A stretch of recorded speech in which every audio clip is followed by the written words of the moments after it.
Isang magandang araw sa ating lahat, mga ka-LND channel. Ngayon tatalakayin natin ang updates and instruction on the administration of the fiscal year 2025 National Assessment for School Heads or NAS Batch 2. This is in reference to DM-OU HROD-2025-3318. Ano nga ba ang mga bagong updates at ang instructions sa gagawing NASH for Batch 2? Alamin natin sa video ito.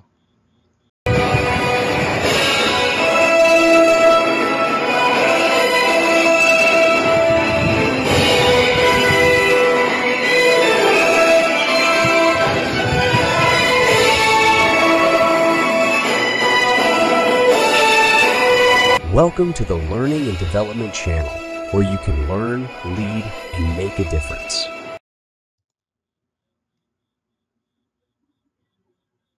Based on this DepEd memo, the schedule of the fiscal year 2025 NAS Batch 2 are as follows. March 15, 2026, that is a Sunday, there will be a mock assessment. Ito ay para preparation sa actual assessment. Ito ang magbibigay ng opportunity sa ating mga takers to test their devices and become familiar with the assessment platform and procedures. The actual assessment of fiscal year 2025 NASH Batch 2 is now scheduled on March 29, 2026, which is a Sunday. So itong pagbabagong ito ay ginawa so that the regional and the division offices ay magkaroon ng sapat na panahon to evaluate the applications of our takers and yung mga preparations for this NAS exam.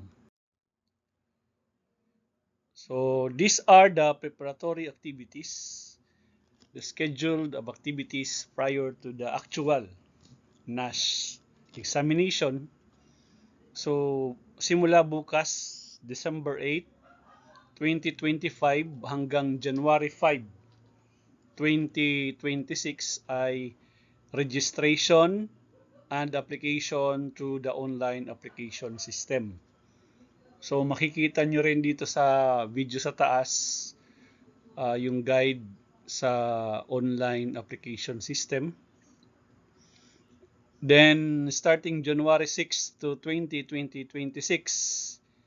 ay evaluation na validation ng mga documents na application. Then January 26, 2026, yan po ang huling submission ng requirements for those applicants that will be tagged as reapply. January 30, 2026, 5 ng hapon, yan po ang huling araw sa pagbabayad ng assessment fee. Magkano nga ba ang assessment fee? Malalaman natin mamaya. On or before February 6, 2026, ito na ay marirelease na po ang final list of examinees and examination sites through a regional memorandum. So definitely, ang NASH ay gagawin per region pa rin. So ito yung mga batch 2 takers na na-identified base sa item number 6 ng DepEd Memo number 69 series and 2025. Ito ay they may participate in the NASH Batch 2 regardless of whether they meet the qualification standards for the school principal 1 or not. Pwedeng mag-apply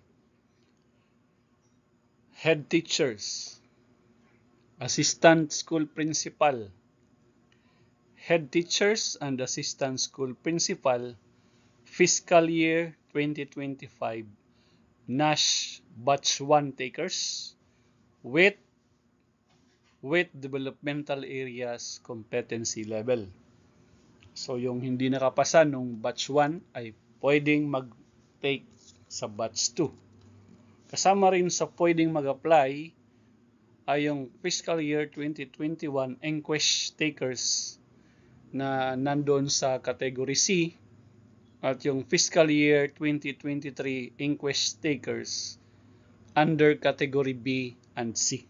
So ito yun, ang daming pwedeng mag-apply sa batch 2. Maging yung ibang personnel who are interested to take the batch 2 assessment should they meet the new Civil Service Commission's approved qualification standards.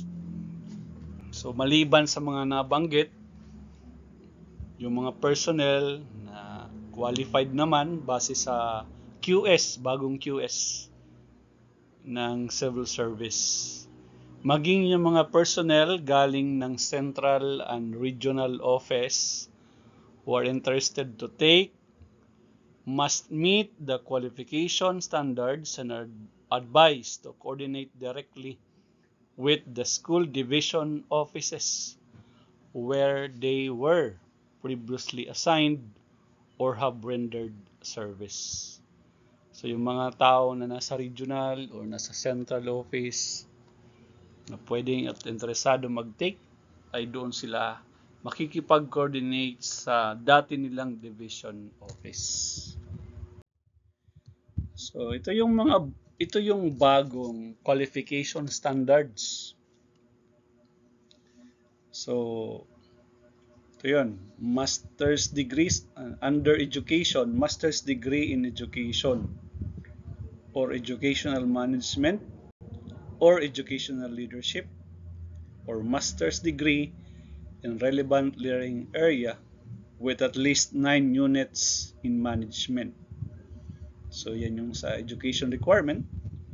Experience must have 5 years teaching experience, 5 years, and 1 year relevant experience in any of the following: learning area coordination, subject area supervision, school management and operations instructional supervision. So kung at least mayroon kang 7 years of teaching, ang minimum nga is 5 years of teaching at saka 1 year of relevant experience in any of the following ito. Learning area coordination, for example, you are the math coordinator. Subject area supervision, example, ikaw yung in charge sa supervision ng science. Yung mga TICs na involved sa school operations, sa management and operations, yung mga teacher in charge, at saka instructional supervision. Sa training, 32 hours of training in any of or accumulative. Pwedeng pagsama-samahin yung mga sumusunod. Training sa curriculum, training sa pedagogy, training sa school management and operations, instructional leadership acquired within the last 5 years, and of course, eligibility is registered or licensed professional teachers.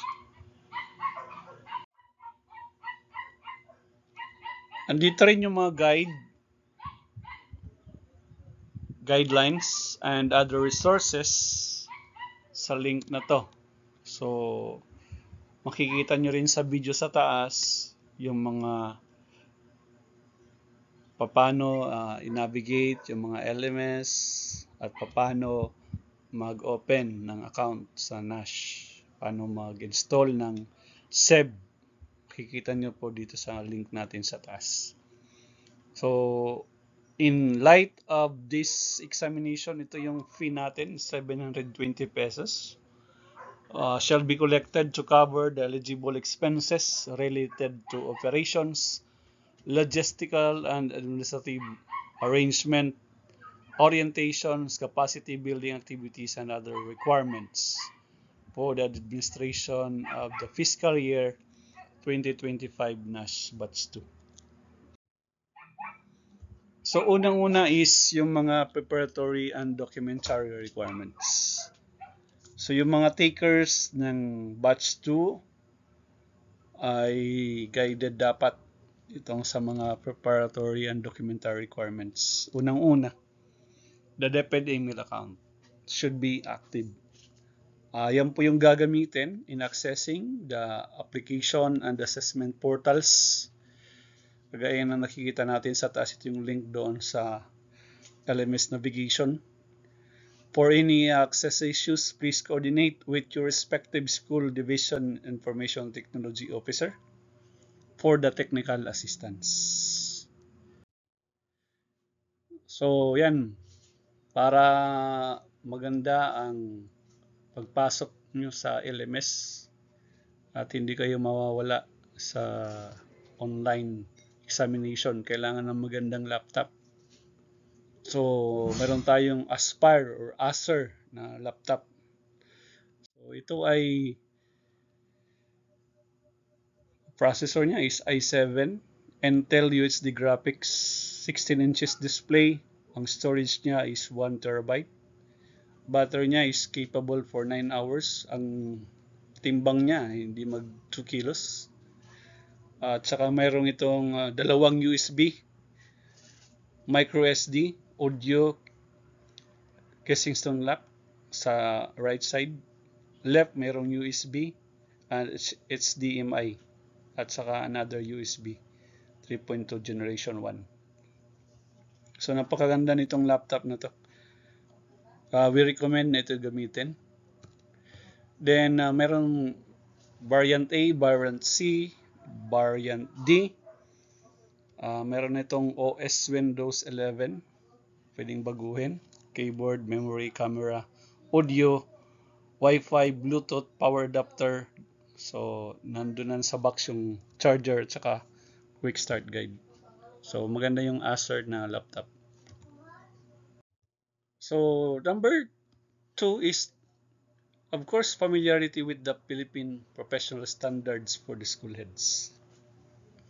So ang prospective takers natin are encouraged to prepare themselves for the assessment by actively participating in coaching, mentoring sessions with the experienced and proficient school principals to gain valuable insights into how the competencies outlined in the Philippine Professional Standards for School Heads are demonstrated in practice.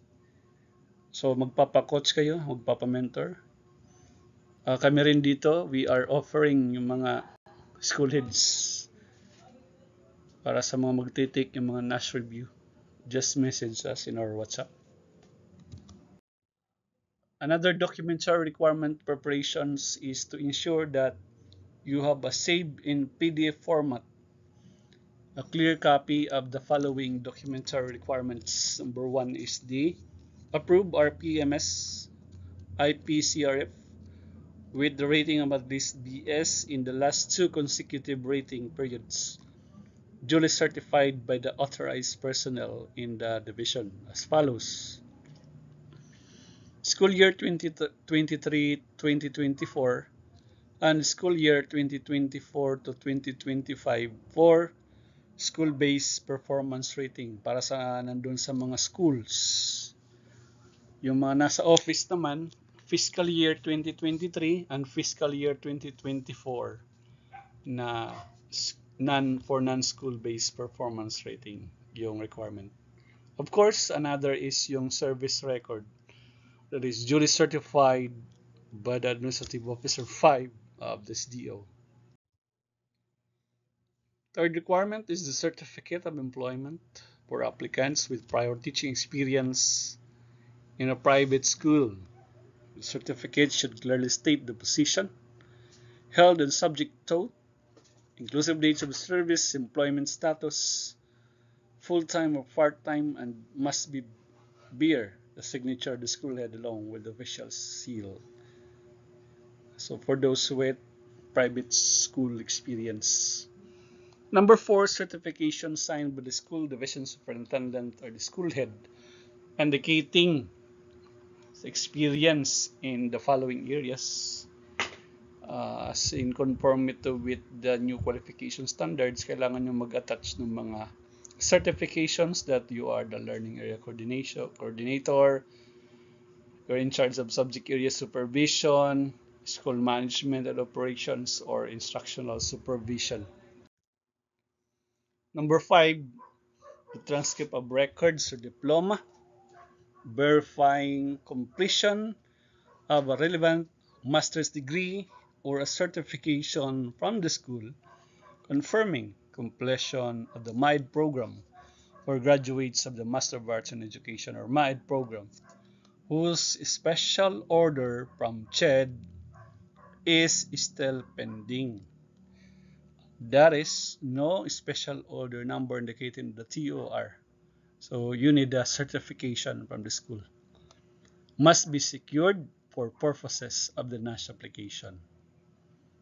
6, certificates of participation in training related to any or cumulative of the following acquired within the last 5 years.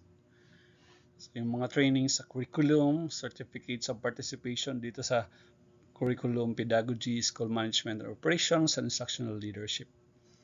Certificates acquired through participation on the Learning Action Cell sessions and in-service training sessions or NSET are considered valid and duly signed by the school head. So even the INSET and the conduct of block sessions, the certificates from this are also valid as training program. So just look at the video here. We have the guide for the conduct of INSET. Number 7, for applicants who are teachers in charge of the or officer in charge or head teachers acting as school heads, the following documents are also required. Office Performance Commitment Form, so OPCRF for those who are TIC, OIC, and HTs acting as school head, and designation or the special order as the school head or TIC or OIC of the public school duly signed by the school division superintendent. And of course, to ensure the quality and acceptability of submitted documents, please be guided by the following: the document scanning. Use a scanner, so you need a good scanner to scan documents. So for clarity, it must be scanned at a minimum resolution of 300 dpi. Ensure the documents are flat, well lit, and free from shadow or glare. So that is if you're using a mobile scanning application. Save this document as a separate PDF file with clear file names. Like for example, IFCR-school year 2023-2024.pdf. Verify that all texts are legible, complete, and not cropped or blurred. So we suggest to use the Epson L5290. It's a good scanner. You can also have the Epson 3250. They are a good scanner, clarity. And numbers C, letter C, as a precaution, please be reminded that falsifying qualifications or submitting fake documents as a serious offense under Civil Service Commission Resolution number 210079 Section 3 clarified as serious dishonesty. This violation can result in dismissal from service, cancellation of civil service eligibility, perpetual disqualification from public office, forfeiture of retirement benefits, and a ban on taking civil service examinations. Always ensure that all information and documents you provide are accurate and authentic. Of course, we give you some special offers. We have review materials. Ano? If you will purchase this, you can grab the copy. Just click the link below or our WhatsApp number and secure your success in taking the NASH examinations. So thank you so much for listening, and we wish you success in all your endeavors. A great day, everyone.